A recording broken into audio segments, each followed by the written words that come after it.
right, it's Leafs Talk. JD Bunkis, Sam McKee, Sportsnet, Digital and Podcast Network. Mitch Marner, baby, 18 games in a row with a point. The signature player, the guy who people got mad at me for saying it's his team right now. Buddy, we got to start with how funny it was watching the Leafs really press to try to get him that point at the end of the game. Okay, I'm of two minds. I love seeing teammates trying to support teammates. Okay. It's a regular season game against the Sharks. Okay. I don't really have too much of a problem with it. What's the flip side of this? It was definitely in guys' heads. It was definitely in their heads for the last 5 minutes of the game. Of course. It reminded me so much of them trying to get Matthews 60. It was like the exact same thing. Remember those power plays late in the season when he was on like 58, 57, and they were just force feeding him? That last power play they had where Nylander legitimately walked into the middle of the net, like between the hash marks, shoot it in the wide open net, and he tries to pass it through. Yeah, he tries to pass it through like six legs. So I loved that last shift because it was like, I'm going to pass it to Bunting from the blue line when I could just legitimately shoot it in the net. Weirdo. The Bunting pass was funnier than the Nylander pass. Yes, and then he misses from the blue line, and then he goes back, and Kerfoot does two good things in like 5 minutes, which is very crazy. He gives him a nice pass, he shoots to the net, and I have to say, like, I love the reaction. The smile on the bench was hilarious. He was like, what the hell was I doing out there? That was like my worst shift of my life, and I get rewarded. So I enjoyed it. That gave me a smile, an otherwise pretty dull game. Dude, the game sucked. That was a horrific game. That game stunk, capital S, stunk. I'm looking at Raptors Twitter, and Fred VanVleet got tossed out, and Zion's throwing down big dunks. I'm going, what am I doing here? Why am I watching this? This is horrific game. Hey, it's their, fourth game in 6 nights, and it's their first game back from a road trip. You expected the Pee-Pee Whack boys to show a little bit of the Pee-Pee Whackness of the past, and I think they Pee-Pee Whacked their way through this game like nobody's business. But I like that these guys really care about Marner. There's always been – this fan base has not really been with the guy since he got the big money deal, right? We could agree about that? Yeah, I would say that narrative has flipped in the last 2 years, but for the first couple, no doubt. Yeah, I don't think the last 2 years because the choke in the playoffs, the visual of him in the penalty box. Halfway through last year, okay. We'll say it flipped. I don't think it did. I disagree. I still think a lot of people are there, man. I still think that at the beginning of this season, you really saw how there is a faction of this fan base that just views the guy as a playoff choker. And, hey, he can't solve any of that during the regular season, right? That gritty video went viral, and that pissed off a lot of the same guys that hate the home run jacket. Let's just put it that way. Home run jacket and people who hated Marner. A lot of Mimico dads not liking that one.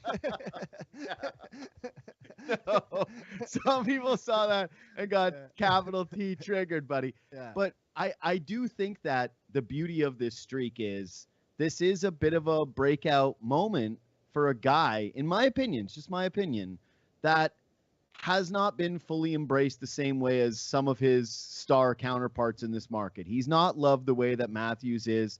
I don't even think that he has as many diehard lovers as Nylander has, because Nylander was just such a whipping boy out of the gate that he became an identity player for a lot of people. He didn't come home like Tavares. He was drafted here. I just think that this is really nice because Mitch is getting his flowers. And also, it really does show you what he means to this team because, and I think I referenced this with Bourne, or maybe it was on my podcast the other day, but he is factually very well liked by his teammates. Oh, yeah. I think a lot of what you're talking about is more right after the Habs series vitriol. I like that Habs series going into that summer, into the first 2 weeks of last season was when it was at its pinnacle, the hatred. And I was part of it. Listen, him at that media conference afterwards when he wouldn't own it and was kind of sour towards everybody, I had a very much like, trade him for Eichel. Just do it.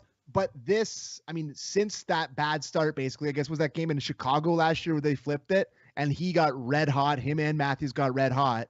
From that point out, I can't really remember having a real conversation with anyone about his contract. And I think that's what he was always measured against. People always thought he was contract. Well, anymore. yeah, I You're think right. it was. I think No, it no, was. no. I just mean he was measured against his contract, and that it was, he held their feet to the fire, and the hometown guy holds their feet to the fire for an extra $2 million or whatever people thought it was. But now his contract's a steal. Now he's legitimately one of the best, 10 players in the NHL. Like, you could have a conversation. He's in the top 5 if you wanted. Like, he's unbelievable the way he's going right now. He's incredible. And he's earning every penny of that money. And I think you're right. This is a nice chance for him to get some shine. I think there'll always be that little thing with him in terms of just the way he is. Listen, if he doesn't ever get anything done in the playoffs here, which he probably will, because I think that he's going to be a Leaf for life. Mm-hmm. I will tell you, though, that I did hear some little rumblings that his name got kicked into at least some conversations over the summer. Okay, well, let's be careful here, though, Kipper. We don't want to get radioed. We don't get radioed here. That it was that, and I'm not even saying that they were Leafs conversations. They were other teams asking. I think for sure it was more. But why wouldn't you? Why wouldn't you? Yeah, that was like the perfect opportunity to get a distressed asset for a guy that's one of the best players in the league. It's like the exact time that you would want to trade for Mitch Marner. 100%. But listen, I was talking about it with Luke Fox on Saturday. This point streak, it isn't as explosive as the one he had last year. Was it 13 he had last year, and he had 28 points in that stretch? Like, it was ridiculous how hot he was. But right now, this in all 3 zones, this is as dominant as he's been in his whole career. That's what I'm saying. Like, it's the best he's ever been. 100%. There's no debate. Like, I don't think there's many guys in the league right now that are playing close to as good as Mitch Marner is. He's completely dominating every single night. And I honestly think a big reason why people are kind of down on Matthews and worried about Matthews' production is because you're sort of measuring him against Marner, and they're not playing on the same line anymore. So you're seeing Marner shifts and you're seeing Matthews shifts. And you're like, boy, what's going on with Matthews? It's just not Marner. He's just not playing as well as Marner is at the moment. So I'm happy that this has kept going. I really do feel kind of that this is now matters. Like, this is going to be a more national conversation now, just outside of Toronto. That, like, if this gets past Tampa Bay on Saturday night, we start getting into the 20s. The longest in the last 10 years was Patty Kane, 26. Like, we're going to start getting into some fun conversations here in the next few weeks, or next few days, if this keeps going. Dude, you know what I think is wild about it is, and it just illustrates his importance to the team right now. It's not like the Leafs are winning 5-4 every night. No, they need every single one of all his production. You're right. They never score. They're one of the lowest score. I got to check it again, but last I looked, even strength especially, they're one of the bottom teams in the NHL. Mm-hmm. This is not a prolific offense. This is a team that's completely being driven by Mitch Marner right now. The 4 guys. It's the 4 guys. Your big 4 are producing for you. Like, they all are above 25 points. I saw a stat today. This is the first time. Engvall Hive is going nuts after he was horrific tonight. Engvall was arguably their worst guy tonight, and then he bangs home the game winner, and Engvall Hive gets the point to the points, and I was upset. So no, it's the big 4 that's carrying this team, and I'd say that their production, their scoring, I'd say they're kind of heating up here. They scored 4 goals in how many games in that trip? Like, it seems like they're kind of going in the right direction. But tonight was an absolute slog. Like, it was just a slog for. How many shots they finished with? Close to 30, but I can't remember many high danger opportunities that they even had. Neither team really. It's funny because if San Jose could just take the puck and put it on the net on breakaways, that shot, who was it? What's that guy's name? I don't even know. Never heard of him before in my life before tonight. He dump and change from the hash Gregor. It might have been Gregor. Gregor. Gregor. Yeah. Gregor went in there and did literally exactly what I would do. Missed the net by 5 feet. That's exactly what I would do on a breakaway in the NHL. I looked at that. He missed, and I went, there's no way what happened that I think just happened. And then they showed the highlight from his vantage point, and it was amazing. So good for Ilya Samsonov, who gets eased in the best way possible, which was he faced 0 danger for the entire night, other than the one moment he created for himself where he went back behind the net to try to retrieve it, pops it out in front of the net, and makes a scary one.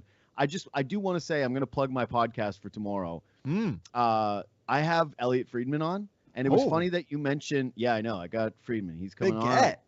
Yeah, good get. Gonna do obviously a ton of Leaf rumors, or Leaf questions. So make sure that you subscribe, listen to the JD Bunkis podcast, or if you're in the car, you can listen to it on the radio at 9 a.m. He's on at 10. But I have this written down for him for tomorrow. Just so great that you mentioned the Matthews thing. I want to touch this. I wrote, this is one of my questions for him tomorrow. How different is Marner?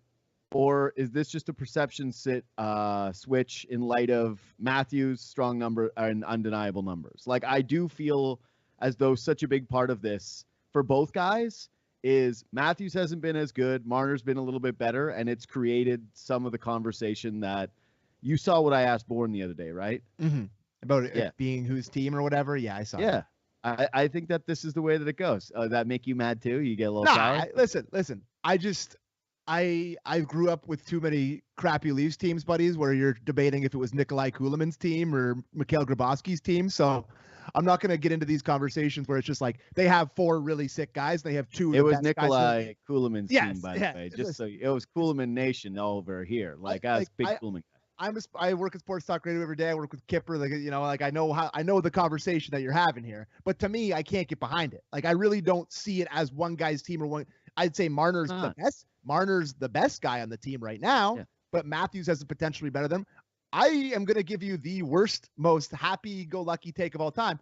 I'm just happy they're both on the Leafs, pal. Like, I don't really care whose team it is at this moment, whose team it is at that moment, whatever. Like, Marner is good, Matthews good, they're both elite, and I'm happy with it. Don't care. Like, that's just, to me, it's like, oh, it's his team. What does that mean? He gets to pick the music in the room? Like, he gets to pick the feels? He gets to, he gets the foot rub on the plane? Like, who cares? What's the difference?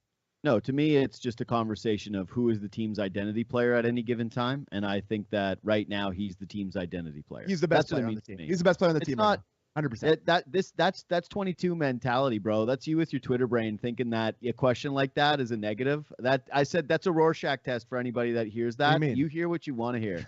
No, listen. I really don't think it's I think it's an interesting question. I feel like it's a very Sports Talk Radio in the States question. Like, is it LeBron's team or is it AD's team? Like, I don't know. I don't know. You going against the industry like this is strange talk. Like, strange talk for you. You're around Kipper too much, bro. You're trying to frame me into the Kipper mode. Okay, so Matthews and Marner do reunite in that game. Mm-hmm. You like it? You cannot tell me that they didn't do that to make Marner comfortable to get him the point streak. That honestly, to me, is the number one reason they did it. I know Yarncroc went out, so they had to switch things up a little bit, but that's a perfect opportunity for him to be like, go up with your old buddy and try to get your point streak. Like, I understand. Go do it. I do think Matthews and Marner are better together. I do. Like, when they're humming, that's the pairing that you want to be humming together. But I think the way that Tavares gets elevated by Marner, it's undeniable. So it's kind of pick your poison. I just like that they have the option to go to it in game and come out of it in game. Like, it's something that's an option. So I understand why he did it in this game, but I bet you they go back to what it was for Tampa Bay. I actually prefer Marner with Tavares. I just do. I just think that they're more complementary of one another than like the upside of Nylander and Tavares, I don't think fit each other the same way. And whereas Nylander and Matthews can fit a little bit better. So I prefer the lines like that, and that Sheldon Keefe has the option to jumble them up and have it work either way, despite the chance to do. Okay, so Yarncroc does get hurt. That's going to give an opportunity for Nick Robertson if he's out for a while. I thought Robertson was, again, pretty much a non-factor unless he had the puck. But I do like that when he has the puck, you feel like there's a little bit of danger. For sure. I agree. And I think he made that one defensive play where he came back and kind of stole the puck and transitioned it the other way. Was that on the penalty kill or on the power play? Sorry. Was that, I don't know what point of the game that was at, but he stole that puck back, kind of transitioned it, and they got a chance the other way. But man, when you're Robertson, when your bread and butter is shooting the puck in the net and you get the puck in the high slot and the D-man sags off you, buddy, hit the net.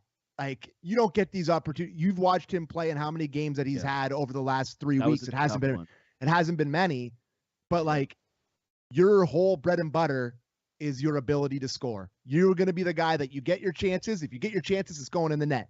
You were at the hash marks with the puck on your stick with a wide open top of the net and you hit the glass, like, you need to take advantage of your opportunities when you're getting in the lineup. I'm sure when he goes to bed tonight, that's what he'll be thinking about, is that missed shot. Yeah. At least I really do think that he's got to look at Sandin and say, and hopefully Sandin actually goes to him and just says, man, people were crapping all over me. They were putting me in all the fake trades. Mm-hmm. I needed a chance to play. Now I am. No one's really talking about it anymore. Mm-hmm. By the way, I would say if I was giving kind of quiet shout outs of guys that I noticed having good plays tonight, Liljegren was again one of them. Yeah, that pairing was good. Yeah, that pairing was solid. And maybe he goes to him and just says, here's your chance to play. Maybe now you get 5, 6, 7 games in a row where you get some actual minutes.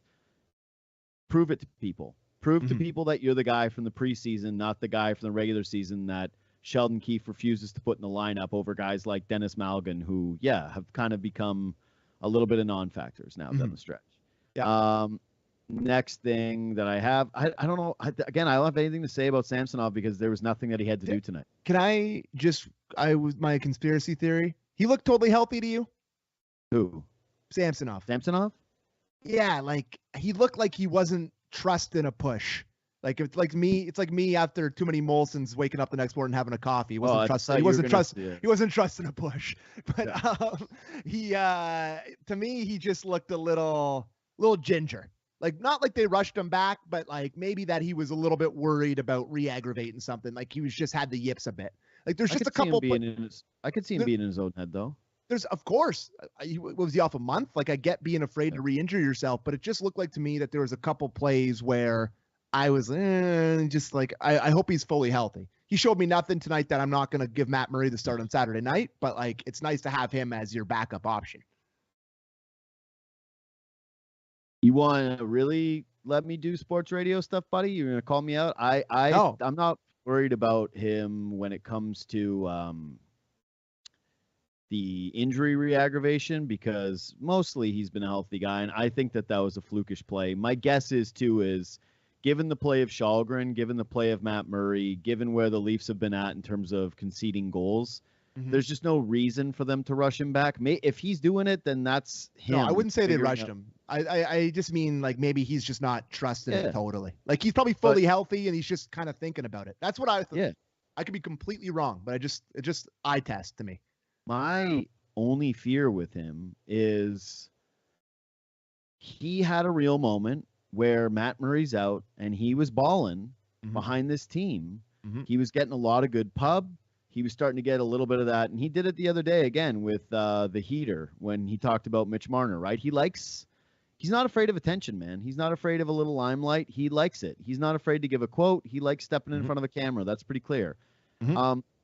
He also obviously came here hoping that, not that Matt Murray would get hurt, but that he would get a chance to be a number one goaltender again. And so I always wonder with goalies like that, one is how much did he embrace the pecking order coming into this season, especially when they talked about it being an open competition? So did he ever really feel like this would be Matt Murray's net? And now seeing Matt Murray play that well, I wonder if maybe that got in his head a little bit, going, man, I got to come back and be awesome instead of just I got to come back and be myself. And so that's it. That's what I would worry about with him is he's going to get less opportunity to play now, which means less being in your rhythm, more trying to figure yourself out as a backup, more consternation when you let in the odd bad goal that it might cause you to be out for even a little bit longer. And it's not like this is a guy who took a money deal, right? He bet on himself. So that element of it has to probably be in his head a little bit too. So I don't know. I just, when I think about him looking tentative or him having a little bit of the, it's hard to say he has the yips when he let in one goal. Not the yip. The yips was a bad word. I know, but I'm trying to build off of that thought. And you're right. I can't figure out the word when he just looked a little tentative and shaky and he didn't look confident in the net the way that he had when he first came back. I think part of that is just first game jitters back. For sure. Part of that is the way that the team was kind of giving up weird chances early on, maybe put him on his back foot. But Yeah, I think that he is definitely a story to monitor if Matt Murray continues to play the way of just a number one goalie that has to be playing, over 65% of the starts. But to me, the priority with your goaltending position is to keep Matt Murray in rhythm and to keep him looking like he's looking right now, 1,000,000,000%. as opposed to getting Samsonov his starts to kind of get him feeling right? Like the way that Matt Murray's looked, it's like you can't play with that rhythm. So when Matt Murray wants to go, to me, at this moment, he goes. But if he falters, which is very possible, and you know what else is very possible with him is another injury for a month. So it's nice to have the backup of Samsonov. So I just hope that they find the right balance where they keep Matt Murray as the number one. It's hard, man, to figure out this balance. But the Leafs have kind of a quirky schedule in December. They play Tuesday, Thursday, Saturday every week, except for the Christmas week where Christmas Eve is on Saturday. So they play Tuesday, Thursday, Saturday. So to me, I'm going, Sammy, you're starting Thursdays. Matt Murray, you're starting Tuesday, Saturdays. And you're just doing that for the whole month of December and seeing how things go. Regardless of opponent. Yeah. Like I just, I don't know if it really matters who's the opponent. Like I guess if you want to show Matt Murray as a starter, like he's obviously getting the start in a big one against Tampa on Saturday night, right? But to me, it's just like it's a huge one, massive game because they're starting to heat up. Now it's like you have the rivalry with them. You're now in that playoff. Like the positions are set. The Leafs are playing the Tampa Bay Lightning in the first round of the playoffs, and it's for Marner's point streak, right? For sure, it's for the record. So it's a big one on Saturday night, and putting Matt Murray in there. Sexy game. Pardon? Sexy game. Oh yeah, sexy game. Really good. So two big goalies battling. Two teams that are hot right now. The only stars that are cooking healthy, the last goalie to beat Vasilevsky in a Game 7 going up against him on Saturday night, Matt Murray. Like that narrative too. There you go. Only thing I have left is on my little list in front of me here is I just want to have a quick Mac Hollowell conversation because I had another one too after you're done. If you want, all right, after you're done, Hollowell. Okay. This is a question I tweeted Born. Can you be a guy if you're just a regular season guy? Like it's very clear he could never be in a postseason. Like no chance.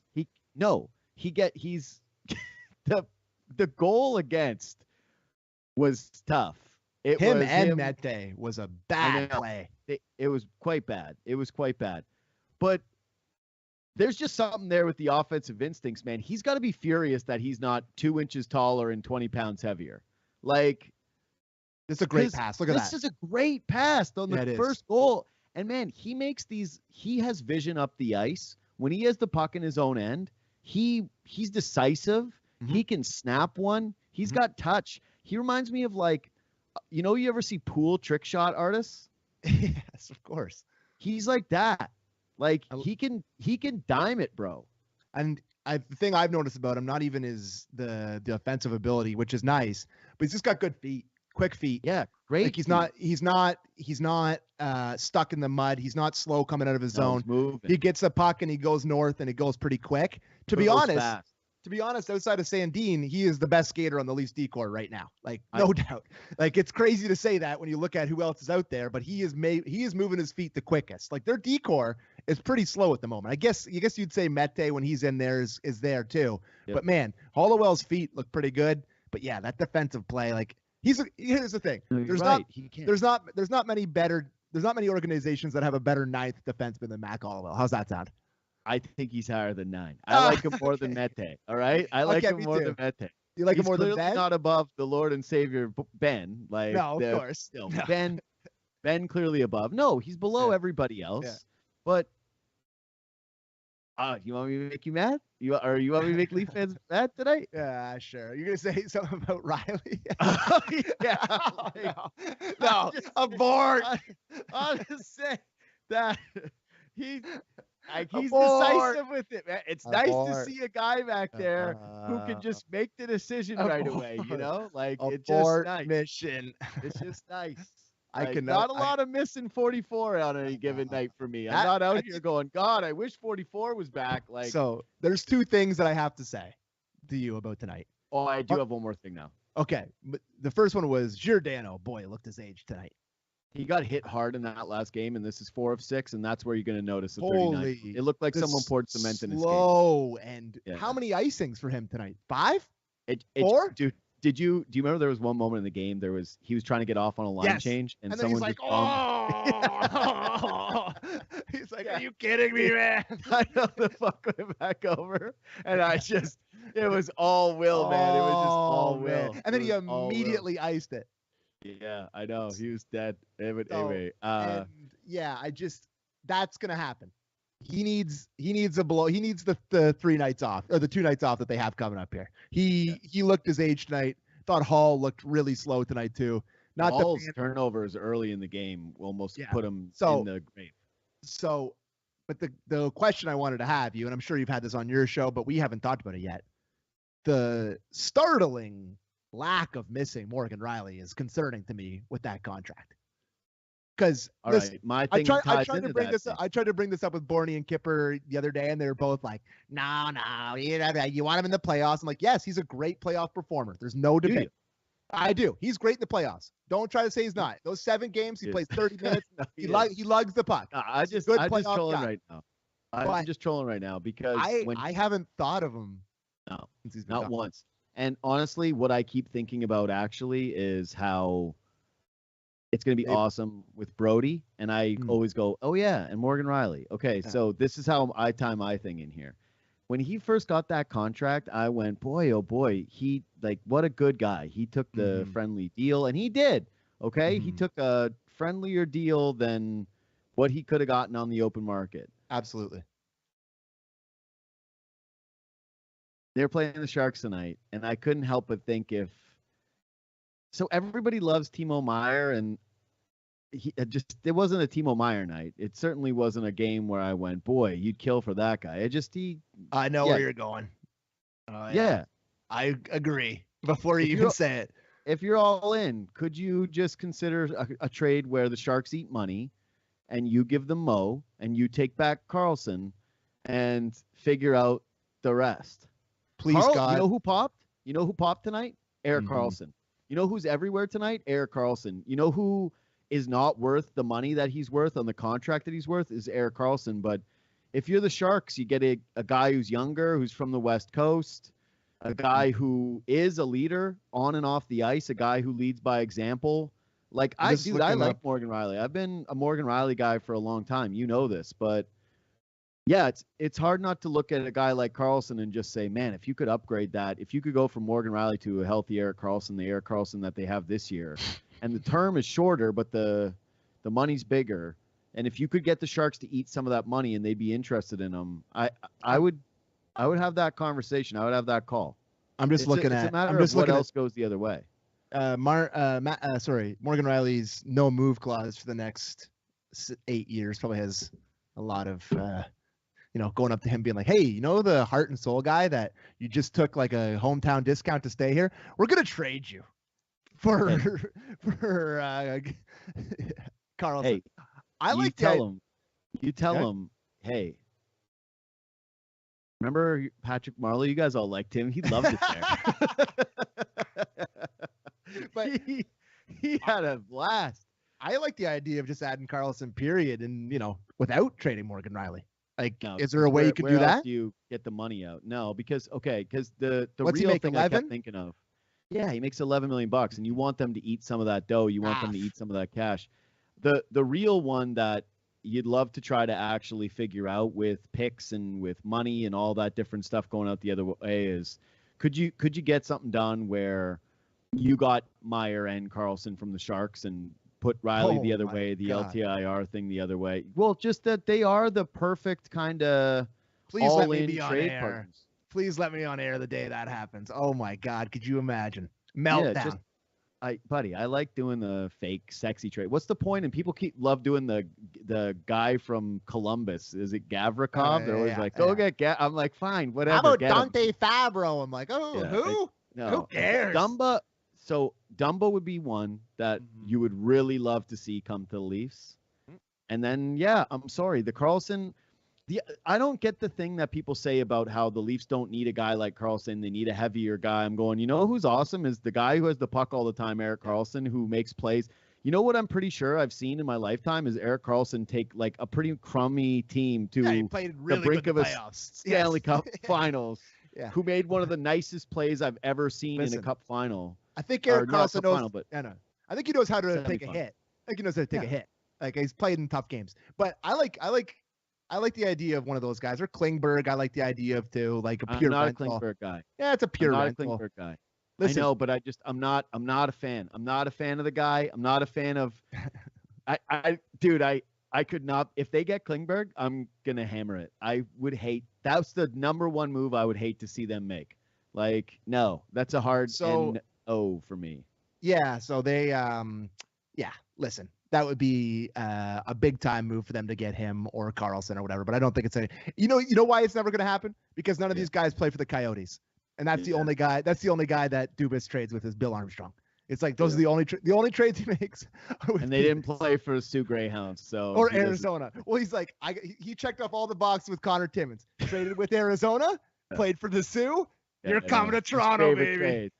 Dude, Anthony Petrelli wrote this in his most recent column, and I do think it is a good point. Is if there is kind of one bit of criticism right now with the front office is that they've just really collected all the guys from the Sioux. Like it's all just guys from the Sioux. Dude, Connor Timmins played with Matt Hall. I know. It's just it's a bit much, buddy. it's a bit much. It's a little, and throughout the organization too, in the front office, just the diversity of ideas is just, what should we do? Should we go get that guy we liked from our junior team? Yeah. My dream is that they do this with the attack. That like the attack guy comes in and they just turn the attack into it. If Yuta was GM, he would have done it. The attack pipeline to the Leafs is my number one dream in life. So you do have two prominent attack guys. Who on the Leafs? Yeah, Simmons and Gio. Yeah, I guess Simmons doesn't play. Yeah, I know, but you had nice closing career moments where those two guys came here, so you got a bit of a pipeline. Those are two of the most legendary attack guys in the last. They got to get Bobby Ryan. They got to get Bobby Ryan in there too. Hire Andrew Burnett as a coach. I almost made I can't. Anyway, it's like I forget sometimes that this is on Sportsnet. Anyway, I promise. I won't be bringing up crazy Timo Meier, Erik Karlsson trade ideas with Elliot Fried tomorrow at 10. For Morgan Riley? Yeah. Hey, Fried. Quick question. Would you do... Click. Hey, Fried, who says no? Doing a lot of those with him. I wish. Anyways, subscribe to this podcast. Leave 5 stars. Yo. The 5 stars really help us out on the podcast page. The thumbs up really help us on the YouTube if you're listening to this. If you're some lunatic that decided to watch this tonight and thought, hey, what those guys have to say about the Sharks? Canada World Cup tomorrow. I'd like a win against Morocco. I'd like to go out on a W. I'd like to go out on that. That would be nice. Hey, I gotta tell you, I'm so sad. I'm gonna be like sad watching. I'm not even really looking forward to it at all. No, I'm sorry. I am who I am. No, I'm not sad. What's the saying? Don't be sad. It's over. Be glad it happened. Or whatever. That's me. Yeah. Okay. That's me, dude. I'm just thrilled. And all the losers that cried about Davies made it so much more. Oh my God. God. All the crybaby Big J's. This is gonna go too long. All he did was give us the biggest goal in the history of this country. And then he did it. Yeah. And then he blew right past us, a bunch of nobodies that he doesn't care about in the mixed zone. Can you believe it? Can you believe one of the most famous guys in soccer? Yeah, Messi talked. Who just spoke 10 seconds ago? Anyway, sad. Yeah, but listen, proud of the boys. We'll watch, of course. I have to say, like watching, I don't know if you watched today at all or watched like the last couple of days where the 2 games are going and both games have these stakes. Like, first of all, there's part of me is happy that I don't have to deal with that because I can't even imagine what American fans are going through or what, or what. Miss it. That high, dude, I'm telling you, you'll never chase it again. It's gone. You'll never have it again that high. Davies scoring that first goal. I was texting you. I told you. I welled up with, like, I screamed because I couldn't believe it happened. Like, it happened, and I expected some ref to have his hand up in the air and me to just go. I hate soccer, right? Like I was just like, if they would have put that hand in the air, the flag in the air, I'd have been done forever. I'd have cooked it. I could have never come back. It actually happened. I'm screaming. I'm just losing it. And then I'm starting to like get all teary-eyed and I want to cry. That was amazing. You know when you just feel the cry come on? You're like, like it was amazing. That was me. I was feeling, and then I felt sick. And then I felt like I had to try to focus on the game, and I could barely for a couple minutes. Guess what? Rest of the game didn't matter, pal. It was about the first minute. That's all that mattered. That's a sports feeling I have not felt. I told you that I fainted in my buddy's arms in a bar watching Golden Goal, right? I flat out I went out like I was so excited that somebody. My computer got too hot.